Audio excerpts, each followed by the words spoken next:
Hello students, आज आपण 10th standard अल्जेब्राचा 5th लेसन प्रोबॅबिलिटीमधील प्रॅक्टिस सेट 5.3 मधील क्वेश्चन नंबर 1 मधील एक्झाम्पल 6 पाहणार आहोत. पहा काय दिलेलं आहे आपल्याला. Example 6, 1 coin and 1 die are thrown simultaneously. 1 coin आणि 1 डाय आपल्याला काय करायचं आहे, एकाच वेळी थ्रो करायचे आहेत. मग आपल्याला काय काय आउटकम्स मिळतील पहा. हा कॉइन आहे आणि हा डाय आहे. हा जर कॉइन आणि डाय आपण एकाच वेळी थ्रो केला तर आपल्याला काय काय आउटकम्स मिळतील पहा. कॉइनवर काय मिळेल आपल्याला आउटकम, हेड किंवा टेल मिळेल. आणि डायवर आपल्याला काय आउटकम्स मिळणार आहे, डायच्या 6 स्पेसिसवरती 1 to 6 नंबर्स असणार आहेत. म्हणजे आपल्याला काय आउटकम्स मिळतील, 1 2 3 4 5 6 हे आउटकम्स आपल्याला मिळणार आहेत. मग आपण आता दोन्ही एकाच वेळी थ्रो केले तर आपल्याला काय आउटकम्स मिळतील पहा.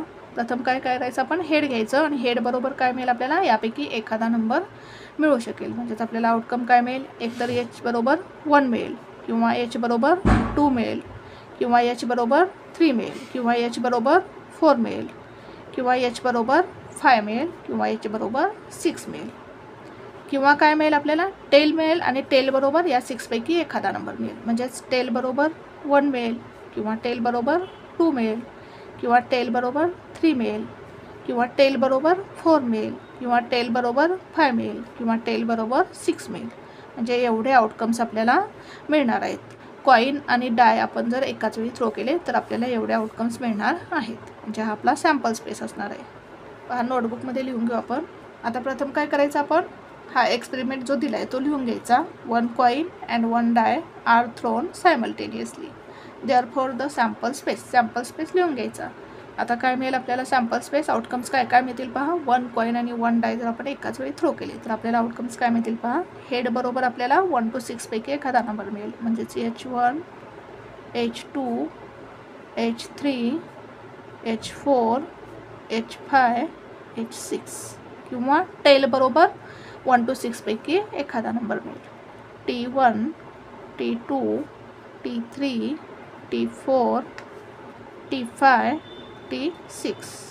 H म्हणजे काय, हेड, आणि T म्हणजे काय, टेल. आता नंबर ऑफ सॅम्पल पॉईंट्स. मग यामध्ये नंबर ऑफ सॅम्पल पॉईंट्स किती आहेत पहा. 1 2 3 4 5 6 7 8 9 10 11 12. आपल्याला नंबर ऑफ सॅम्पल पॉईंट्स किती मिळाले, 12.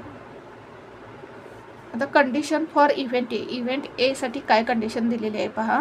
To get head and an odd number. म्हणजेच आपल्याला हेड घ्यायचा आहे आणि त्या हेडवर काय असला पाहिजे, ऑड नंबर असला पाहिजे. मग सेट ए मध्ये कोणकोणते आउटकम्स येतील पहा. H1 हेड आणि हेड बरोबर ऑड नंबर, म्हणजे कोणता येईल, H1. त्यानंतर H3, त्यानंतर H5. H2 म्हणजे हा काय आहे, 2 हा इव्हन नंबर आहे. H4 मध्ये 4 हा इव्हन नंबर आहे. H6 मध्ये 6 हा इव्हन नंबर आहे. म्हणून हे आपले फेवरेबल आउटकम्स असणार नाहीत. म्हणजे कोणते फेवरेबल आउटकम्स येतील, H1 H3 H5. कारण 1 3 5 हे काय आहेत, ऑड नंबर्स आहेत. T1 T2 T3 T4 T5 T6 यामध्ये हेड नाही, त्यामुळे हे आपले फेवरेबल आउटकम्स येणार नाहीत. मग सेट ए मध्ये कोणकोणते येतील पहा आउटकम्स.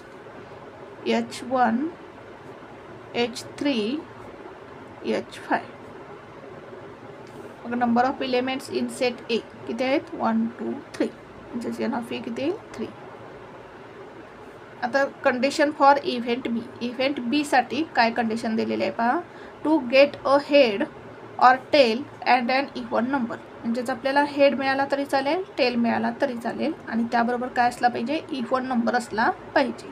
हेड आणि इव्हन नंबर, किंवा टेल आणि इव्हन नंबर. आता पहा, हेड अँड इव्हन नंबर कोणकोणते येतील, H2 H4 H6, आणि टेल अँड इव्हन नंबर कोणते येतील, T2 T4 अँड T6. हे काय असणार आहेत, आपले फेवरेबल आउटकम्स असणार आहेत. इव्हेंट बी मध्ये कोणकोणते येतील outcomes. H2 head and even number, H4 H6, त्यानंतर tail and even number, T2 T4 T6.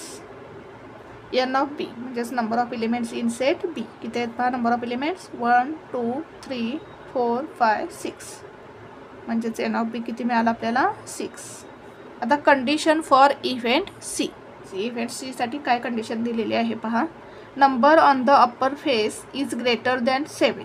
आता आपल्याला काय सांगितलेलं आहे पहा, डायच्या अप्पर फेसवरती आपल्याला 7पेक्षा ग्रेटर नंबर घ्यायचा आहे and tail on the coin, आणि कॉईनवर टेल घ्यायचा आहे. आपल्याला कॉईनवर टेल मिळेल, पण डायवर 7 हा नंबर मिळेल का? 7पेक्षा ग्रेटर नंबर मिळेल का? नाही, कारण डायवर काय असतात 1 to 6 एवढेच नंबर असतात.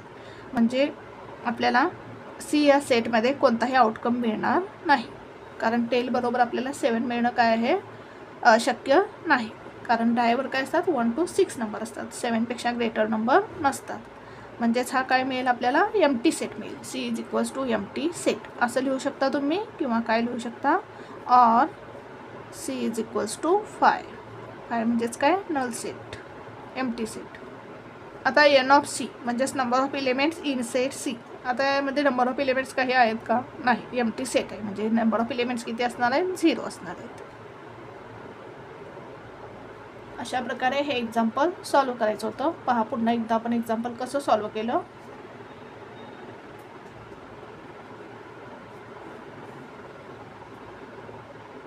Thank you for watching this video. जर तुम्हाला व्हिडिओ आवडला असेल तर व्हिडिओला लाईक करा, कमेंट करा, शेअर करा आणि चॅनलला सबस्क्राईब करा.